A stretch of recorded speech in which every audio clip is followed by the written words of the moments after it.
Futuro. Bem-vindos a mais um episódio do Mingeri Futuro, em colaboração com o iParticipate. Este espaço é onde nós partilhamos ideias, um espaço não só nosso, um espaço vosso, em que podemos partilhar não só experiências, conhecimento, mas especialmente para elevar vozes e inspirar mudanças. E hoje temos uma convidada especial que eu vou lhe dar a oportunidade de se apresentar, que está aqui connosco. Maria Mendes. Maria, obrigada por teres aceito o nosso convite de estar aqui connosco hoje. Sempre. A Maria faz parte da nossa rede alargada de Mingeri Futuro. Ela faz sempre workshops connosco na área de saúde sexual e reprodutiva. E hoje nós estamos aqui para falar um pouco sobre o percurso da Maria e depois também falar sobre o tema em si, que é da saúde sexual e reprodutiva, e o que é que nós podemos aprender um pouco da nossa convidada Maria. Portanto, Maria, fala-nos um pouco sobre ti, o teu percurso profissional. Diz-nos.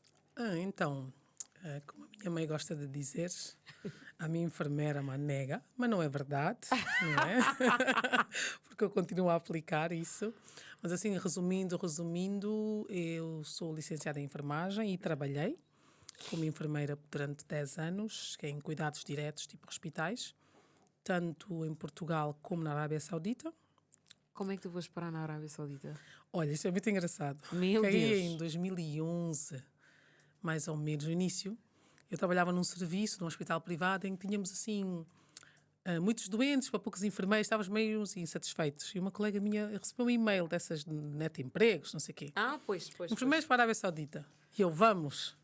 É? Não, vamos, não sei o quê. Vamos tentar, vamos Vamos experimentar. tentar. Respondemos ao e-mail, fomos as 3 à entrevista. E a que dizia que queria ir, que viu logo primeiro, desistiu. Sério? Outra colega desistiu. E eu cheguei da entrevista e disse logo à minha chefe: vou para a Arábia Saudita. Oh, Maria, deixa-te coisas. Eu vou. Ela na cabeça dela, Isso tipo... foi para aí fevereiro de 2011. Uma coisa assim. Sei que foi no início. 2012, desculpa. Dezembro de 2012, dia 23 de dezembro, vou para a Arábia Saudita. Eu fui. Não, essa data tens de te lembrar. Isso foi Não, uma lembro-me. mudança Até drástica. porque depois o voo atrasou, tive que dormir em Inglaterra uma noite para chegar à Arábia sem as minhas malas. Estive lá 3 anos, foi muito bom. Foi. Foi muito bom. E depois, quando voltei, depois saí da Arábia no final de 2015, fui para Portugal, tive assim um ano não sem saber se voltava a ser enfermeira em hospital, se voltava para a Guiné, fiz não sei quantos exames de IELTS. Havia sempre um que não chegava aos 7 que eles queriam que tu tivesses tudo. Sim, da média. Então, então andava sempre assim e lembro-me na altura, é bem engraçado isso. Conheci uma senhora alemã, que ela lia a mão. Meu Deus. A sério. Não me mostra essa gente que eu adoro. Não, foi muito fixe, porque o que é que aconteceu? Naquela altura, como não estava a trabalhar, ia muitas vezes ajudar a minha prima no salão dela. Ela tinha um salão no Campo Grande, fazia perucas e não sei o que. Essa senhora lá fazia extensões, loiras para o cabelo. Deus. Então, como eu falava inglês e falo, eu ia lá para lhe fazer companhia, para não ficar sozinha, porque a minha prima não fala inglês. Ok. E ela um dia pediu-me assim e disse-me: essa história do Reino Unido não vai correr bem. Não, mas tu não vais. Eu não vou, não sei o quê.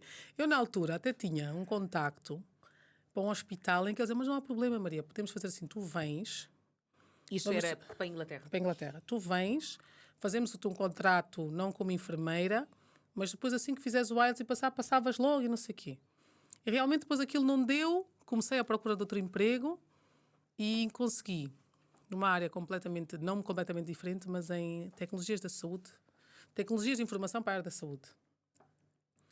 Fui, candidatei, passei por entrevistas e era lá em Portugal, é uma empresa americana que tinha chegado há pouco tempo. Ok. Eles trabalham com soluções, softwares na área da saúde, tipo para o bloco operatório, para cuidados intensivos, para cuidados gerais, sim, tipo sim, onde os sim, médicos sim. e enfermeiros fazem as notas, mas também que ajuda a agilizar mais o trabalho. Yeah. Eles estavam a procurar exatamente uma enfermeira para poder fazer aquela ligação entre técnico IT Sim. com a equipa de saúde para poderem ter umas soluções mais adaptadas. Claro.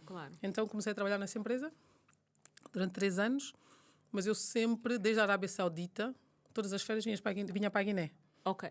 Todas as férias eram na Guiné, não sei o quê, então começou a crescer uma ideia de tenho que fazer qualquer coisa na Guiné, na área do turismo, porque ninguém conhece, até porque a primeira vez que eu vim assim, depois da guerra, que fiquei muito tempo, as fotos, os meus colegas diziam que não era a Guiné, e eu dizia, mas como assim? Eu estive lá, tipo, essa sou eu nas ilhas, mas o pessoal duvidava muito. Porque não tinha aquele conhecimento daquilo que é... Como é que é? Exatamente, e a imagem tinha também aquela que imagem passa. da... Então, em 2016, na altura, criei uma empresa, eu e mais um colega meu. Éramos sócios, criamos uma empresa. Depois nasceu o Calma Soul, dentro Sim. dessa empresa. O que é o Calma Soul? O Calma Soul De uma forma assim resumida. resumida, é uma empresa de serviços turísticos, mas não vendemos bilhetes de avião. Ok. Serviços turísticos só na Guiné-Bissau. Tudo Ok, que quando precisarem, a pessoa chega a partir do momento em que chegas, tudo que precisares, nós tratamos. E pronto, o Calma Soul começou, site, Instagram, Facebook. Para aí em 2018 tivemos o nosso primeiro cliente. E depois foi acontecendo. Tanto depois, por coisas da vida, fiquei só eu sozinha com o Calma Soul, porque o meu colega teve que concentrar mais, que ele não vive cá, vive fora, família, filhos, então Claro. não dava. E pronto, foi Calma Soul. Depois vim para a Guiné. Resolvi que mudei-me para a Guiné em final de 2020, depois do Covid. Sim. Vim, Depois do Covid, ok. quer dizer, durante, foi Durante, sim. 2020 ainda estávamos... dezembro de 2020 vim e foi bom porque quando eu vim, o Calma Soul, por causa do Calma Soul, tinha conhecido no ano anterior uma médica que trabalhava cá no OMS e ela sabia, ela na altura não trabalhava no OMS, trabalhava no PIMI, é um programa de Acho que eu fortalecimento de saúde materno-infantil, programa integrado de saúde materno-infantil aqui na Guiné. Eu estava à procura de alguém para fazer uma coordenação da parte da formação e não sei o quê. Então, ela na altura contactou-me por e-mail, fizemos uma entrevista em Portugal. Sim. Depois, quando eu vim, fiz a entrevista, mas a oferta que eles me fizeram não me convenceu. E até ela também não ficou muito convencida com a oferta que me fizeram no coisa. Mas ficamos muito amigas. Sim. Ela sempre me disse, quando vieres à Guiné, diz-me qualquer coisa. Eu vim em dezembro, disse-lhe, chama-se Joana, a minha Joana, e ela disse-me, estou à procura de alguém para comunicação no Alto Comissariado, eu acho que tu eras a pessoa ideal. Foi aí que nos conhecemos. E foi no Alto Comissariado, então trabalhei lá durante um ano como responsável de comunicação e também fazia alguma coisa na área do acesso aos cuidados, naquela parte da digitalização, também trabalhava com a equipa que fazia isso. Mas já tinhas conhecimento na área de comunicação, porque entretanto começaste a tua carreira como enfermeira. Depois como é que sabias que tinhas esse dom de comunicação? Eu acho que uma das coisas fundamentais, uma das capacidades ou skills fundamentais que o enfermeiro tem que ter é a capacidade de comunicar. Ok. É muito importante. E eu, como sempre tive a sorte de trabalhar em ambientes em que tanto tinha doentes ou pacientes maiores como crianças, e sempre foi uma característica que me foi sempre muito mencionada, ou que se quiser dizer, tipo, elogiada, tanto pelos meus colegas, tanto pelos chefes, como na escola. Eu lembro-me, no secundário fazíamos apresentações assim, magníficas. Tipo, uau, Maria, tu comunicas tão bem. Não, mas tipo, quando tu falas, tipo, nós conseguimos ouvir, ou és criativa na parte... Tipo, imagina, eu já fiz apresentações no secundário com lençóis em cima da mesa, tipo, inventávamos coisas. Nice. E então sempre foi uma coisa que eu achei que poderia beneficiar dali. Eu acho também que aquele trabalho que eu tive naquela empresa americana, porque eu fazia aquela ponte, a parte da comunicação era muito importante, porque eu tinha que saber tanto como perceber o que as pessoas queriam no lado do hospital, como passar para os meus colegas da IT, depois sempre que havia alguma coisa que não podia ser feita ou ser feita de outra forma, poder passar para o outro lado. Okay. Eu gosto de acreditar que a parte da comunicação é tipo inata em mim. Ok. Mas ao mesmo tempo eu sinto, da forma que estás a falar, podemos dizer também que é uma habilidade transversal, não é? Sim. Porque usaste quando eras enfermeira e depois quando começaste a ser... Porque no Alto Comissariado ainda estavas como...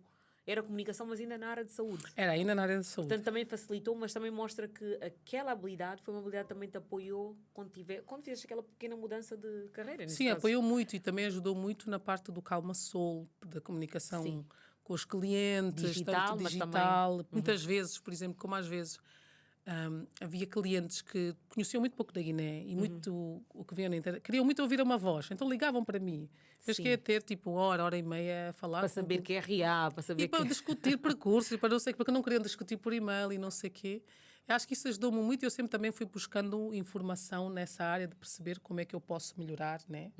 A minha performance como uma pessoa que comunica. E durante o Alto Comissariado também tive prazer, não pelo Alto Comissariado, mas na altura como tive contacto com muitas rádios, houve uma altura ainda que ainda lia notícias das 6 numa rádio comunitária, então isso também foi muito importante. Então, acho que é isso. Eu já falei assim tudo, não? Não, falaste. Eu acho que podemos aprofundar em algumas partes, porque é assim...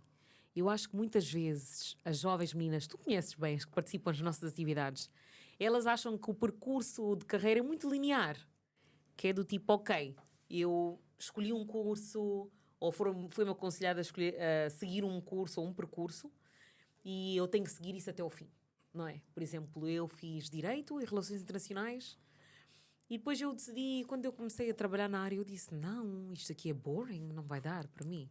Eu disse, estar aqui sentada a ler estes documentos nunca mais acaba. E tipo, eu gosto mais daquela interação humana. Mas eu não tive medo de mudar, até porque eu cresci num ambiente em que tu podes mudar de percurso. Ou seja, todas as habilidades que tu tens são habilidades que são transversais.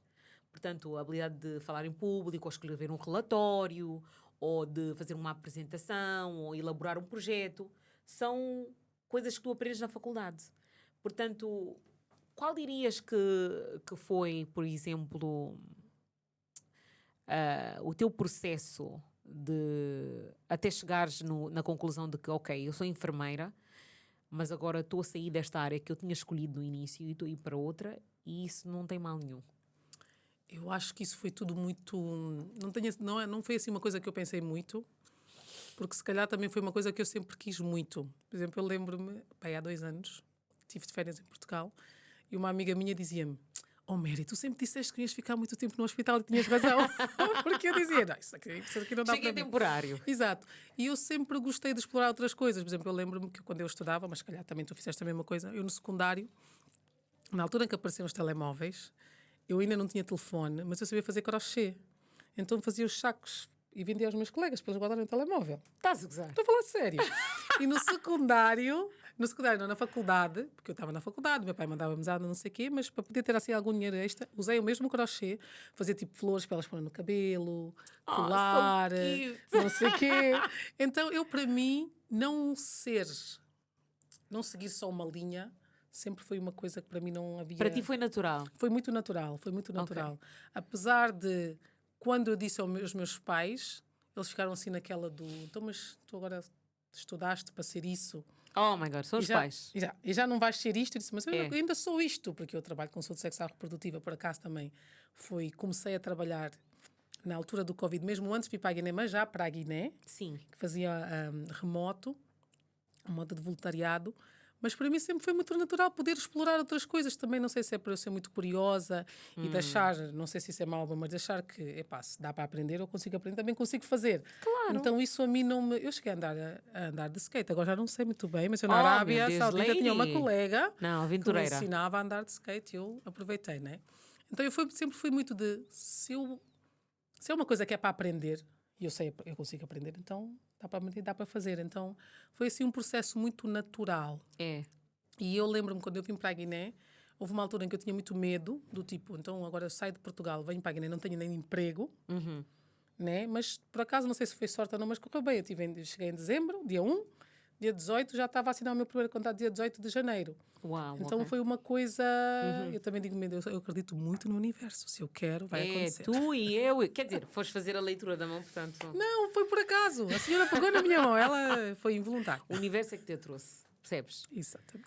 Mas ok, então o teu percurso foi mais linear. Não, quer dizer, não foi linear, mas não sentiste aquilo que foi aquela pressão às vezes que a sociedade diz que... Não, fizeste este curso, agora tens de ser Não, a pressão senti. Sentiste a pressão? Não, senti a pressão. Pelo menos eu disse dos meus pais, da minha mãe. Mas isso foi pressão ou foi aqueles comentários em passing? Porque às vezes é tipo... Não é bem pressão, porque há pessoas que dizem-me assim, não, ali cana trabalha nessa área, ali não busca trabalho ainda. Não, e cana trabalha nessa área, isso claramente, até hoje. Mas se eu olhar aqui, uma mente a falar, me dá risco cabeça. Sim, mas isso é o que eu quero, né?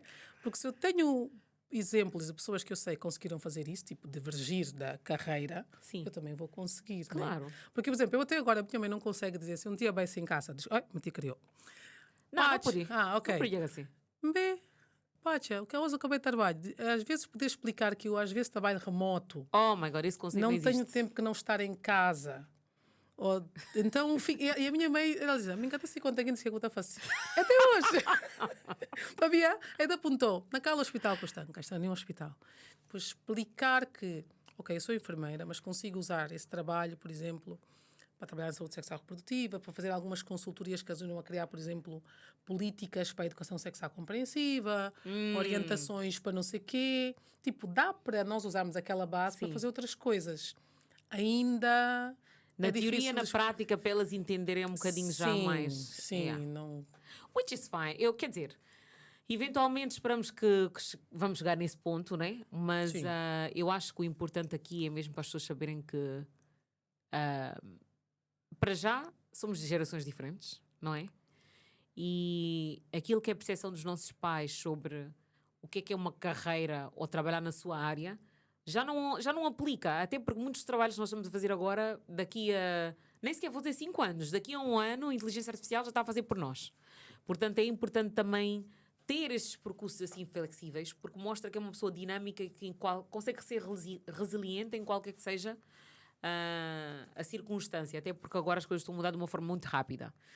Mas voltando agora para aquilo que é o tema que tu geralmente partilhas com as meninas nos workshops da Mingery Futuro, fala-nos um pouco sobre aquilo que é a saúde sexual e reprodutiva e as coisas-chave que costumas partilhar assim quando nós temos as sessões.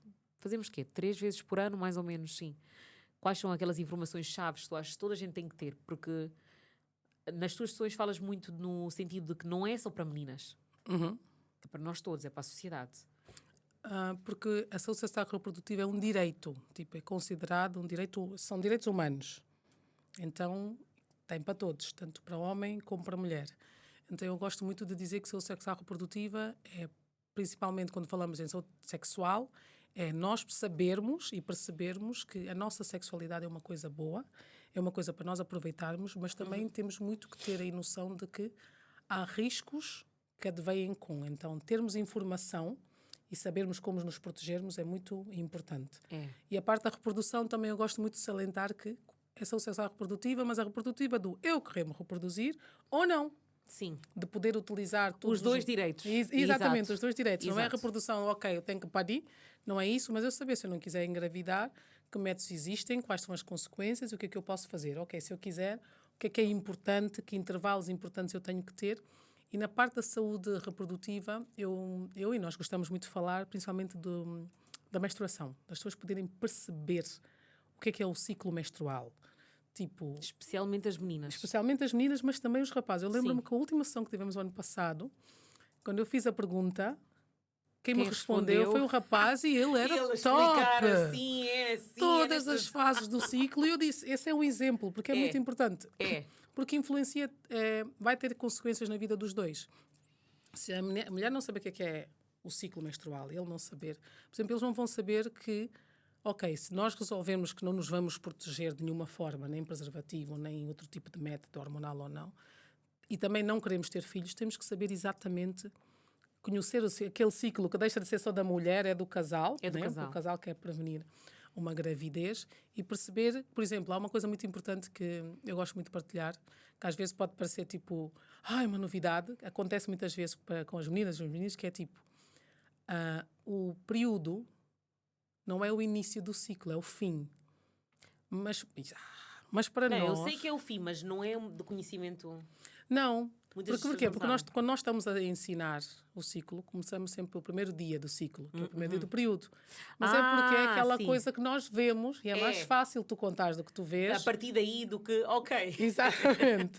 E também a pessoa perceber que quando está a fazer um método hormonal, por exemplo, uma pílula ou um Jadel, que é o implante que a maior parte das pessoas aqui faz na Guiné, ou coloca porque é o mais fácil, a pessoa perceber que aquele sangue que vai perder, por exemplo, quando faz uma pílula oral, um comprimido, não é menstruação. Porque quando eu faço uma pílula, não tenho ovulação. E se não tenho ovulação, não posso ter menstruação. Exato. Isso é uma das coisas importantes. E outra coisa que às vezes pode ou não contribuir para que haja... Estou agora a dizer uma coisa que pode ser uma polémica ou não. Pode ou não contribuir para que haja uma maior taxa de gravidez na adolescência na Guiné. É muitas pessoas não saberem que pode acontecer a mulher ficar grávida se tiver relação sexual nos últimos dias do período. Nos últimos dias? Porque dependendo do seu ciclo, se for um ciclo curto, a pessoa pode ter uma relação sexual, o espermatozoide está aprovado que pode ficar no teu corpo, digamos assim, até 5 dias. Se tu tiveres um ciclo mais curto, 20, 21, a tua ovulação vai acontecer logo a seguir à menstruação e a pessoa até Então, para dizer que às vezes as pessoas usam o método natural, mas o método natural implica muita coisa. Implica temperatura, implica fluido, implica conheceres bem o ciclo. Então, acho que esse é um dos temas. E, claro, nunca falta testarmos para perceber como é que se coloca um preservativo, que às vezes que é sempre muito importante. Fazemos sempre nessas sessões. Ok, muito interessante. Eu gosto. Fala-nos um pouco sobre quais são as maiores... Quais são as perguntas que acontecem com mais frequência nesses workshops, não só com Mindjer e Futuro, mas no geral, quando tem a ver com saúde sexual e reprodutiva? Coisas que parecem conhecimento popular, mas que depois fica tipo... Olha, uma delas que acontece muito é a situação do como é que se diz? Dos implantes ou dos contraceptivos orais, né? A pessoa não saber que quando está com um contraceptivo oral não vai ter uma ovulação. Ok. A parte se eu tiver uma relação sexual desprotegida, ainda acontece. Uma primeira vez, da primeira vez depois do período eu posso engravidar. E aquela coisa de dizer, não, se eu me limpar na toalha de alguém também...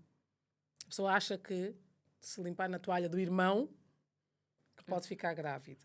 Ainda me parece, porque depois dizem, não, porque houve uma colega minha que ficou grávida e disse que foi isso que aconteceu. Eu disse, não, isso é mentira. Claramente que a pessoa está a ser Não é assim que funciona, minha gente. E depois, ultimamente, tem acontecido muito, por exemplo, estive agora em Bafatá, no dia 23 a 27, muito a coisa com como é que eu me relaciono com o meu parceiro. No sentido de como é que eu lhe digo que não? Por exemplo, ele não quer usar o preservativo. Como é que eu negocio? Que opções é que eu dou? Porque se ele sempre quer e eu não quero, como é que eu me relaciono com aquela pessoa? Será que aquela pessoa gosta de mim? Será que não gosta? Será que a pessoa, por exemplo, fizeram uma pergunta do namorado, dizer que não gosta que ela vista roupas isto, roupas aquilo, mas ele só me está a proteger. Mas achas que isso é verdade? Então, começam a aparecer muitas perguntas relativamente à relação, ao relacionamento, não tanto relacionamento sexual, que eu estou a dizer, mas relacionamento de afeto. Sim. De poder perceber se aquelas atitudes daquela pessoa fazem sentir que uma pessoa gosta de mim. Eu acho interessante perceber que as meninas, ou as mulheres e os rapazes, estão também a despertar para essa parte mais, não sei se podemos dizer emocional ou não, e perceber que isso também é importante numa relação. Não, isso é bem interessante. Então isso tem sido uma coisa que me tem surpreendido nos últimos tempos. Porque lembras daquele vídeo que tu costumas reproduzir, que é do chá. Sim, do consentimento. Exatamente. Porque eu acho que a questão do consentimento, acho que as pessoas ainda não perceberam, que é eu aceitei, mas até um certo ponto, e agora já não quero. E o que é que isso quer dizer? E não é uma coisa negociável. Tem a ver só comigo. Eu posso dizer sim agora e daqui a 5 minutos dizer que não e depois mudar de ideia. A pessoa tem que respeitar. Consentimento não é tipo acordo.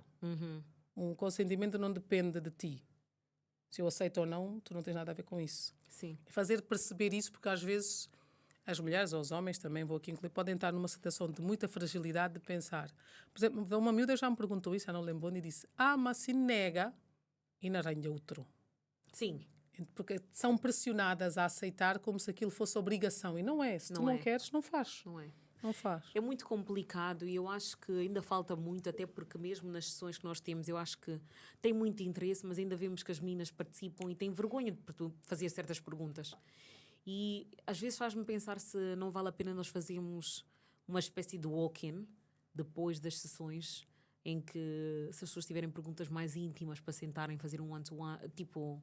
Por acaso aconteceu na última sessão que eu tive com vocês alguém aqui. Foi falar contigo no fim. Sim. Para fazer uma pergunta talvez não queria fazer. Exatamente. Eu acho que é importante e tendo isso em mente, antes de fechar, eu gostaria de perguntar, o que é que tu achas que poderemos fazer para reforçar aquilo que é não só sensibilizar, mas também partilhar a informação sobre o que é a saúde sexual e reprodutiva e como é que podemos fazer um melhor papel para sensibilizar a sociedade, né? Porque não vale a pena dizer só mulheres e meninas, porque não são elas as únicas afetadas por isto. E quando eu digo nós, não estou só a dizer a Rede Mindjer e Futuro, mas como a sociedade, todos os parceiros e o governo, o que é que nós poderíamos fazer para melhorar isso? Eu acho que se nós conseguirmos, por exemplo, o país já tem neste momento políticas e normas sobre educação sexual compreensiva.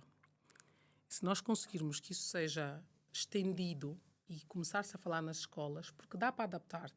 Nós podemos falar a uma criança de 6 anos ou de 5 sobre saúde sexual e reprodutiva apenas dizendo: há partes do teu corpo que ninguém pode tocar. Sim. São partes privadas, exato. Se nós conseguirmos colocar a educação sexual compreensiva no sistema escolar, mas mesmo assim, tipo, há uma disciplina, ou se não existir uma disciplina, há uma disciplina que tem esse capítulo. Por exemplo, existem escolas piloto que têm isso incluído na disciplina cidadania. Ah, sim. Exato. Muitas escolas agora já não ensinam, que é triste. Mas há algumas escolas que têm e falam sobre, por exemplo, eu sei que a João 23 tem, havia outra escola Nova da Way no bairro também tinha, mas para ser alargado e para termos professores treinados para Nessas isso. áreas, Por exemplo, eu entrevistei um professor em Bafatá em 2024 e os alunos também falaram dele, ele era um professor de biologia, que os miúdos adoravam as aulas daquele homem. Imagina. O professor deixou de estar na escola. Sério? E eram as aulas mais concorridas. Porque o professor, ele fazia questão, porque aquilo faz parte de um capítulo lá no 12º ou no 10º ano, já não me lembro, que muitos professores ou não chegam, mas também por muitas circunstâncias, ou quando chegam passa muito rápido, foca mais no sistema reprodutivo e passa. Mas aquele homem falava-lhes de coisas mais estendidas, dava oportunidade para eles tirarem dúvidas. Então eu acho que alargar ao sistema educativo e formar tanto professores como profissionais de saúde. Por exemplo, existem umas regiões que têm centros amigos do ambiente, amigos do adolescente, mas que depois os adolescentes, aquilo está dentro do centro de saúde. O adolescente já está com vergonha, não quer ir para dentro do centro de saúde. Não quer ser visto lá. Exatamente, porque sabe que não sei quem conhece, sabe que eu fui lá buscar informação e tentarmos não estigmatizar. Porque a pessoa diz, olha, o filho veio agora aqui consulta de adolescente. Olha, se calhar foi lá só buscar informação. Buscar informação. E está provado que quanto mais informação os jovens têm, mais tarde começam a sua vida sexual. Ou quando começam de uma forma mais segura e mais protegida. Então, o que eu diria era mesmo alargar ao máximo e implementar no sistema escolar e, claro, formar professores e formar técnicos de saúde para isso. Ok. Bom, Maria, queríamos-te agradecer por vir para ser parte deste workshop, partilhar esse conhecimento e convidamos a todos vocês para participarem dos workshops que nós fazemos. Quer dizer, temos o nosso calendário de atividades 2026 na página e costumamos fazer workshops desta natureza durante 2 horas com a Maria, portanto, sinta-se à vontade de participar. Maria, mais uma vez obrigado por teres-te juntado a nós hoje. Obrigada, Minjeri Futuro, por te chamar toda hora. Tchau! Minjeri Futuro.